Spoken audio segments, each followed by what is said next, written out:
Is inside, all set, ready to race. Race number 7.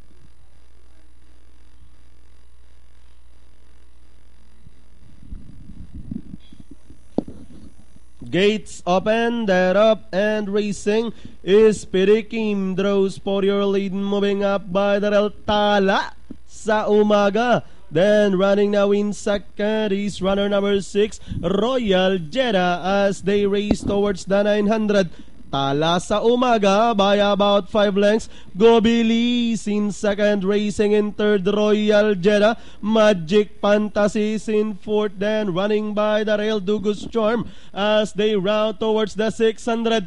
Tala sa umaga, Gobilis rushing a party outside, moves up to take the lead. It's now Gobilis in command. Tala sa umaga, shuffle back in second, then moving up to take third is Magic Fantasy, then running by the rail, Royal Jeddah, Dugus Charm. In between runners then comes American Ruler, is Pirikim, and down the stretch they come.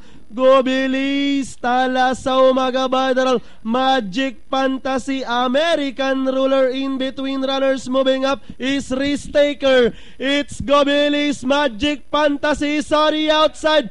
Gobilis, Magic Fantasy, American Ruler, and finally Gobilis, American Ruler close between Magic Fantasy. Then comes runner number 4,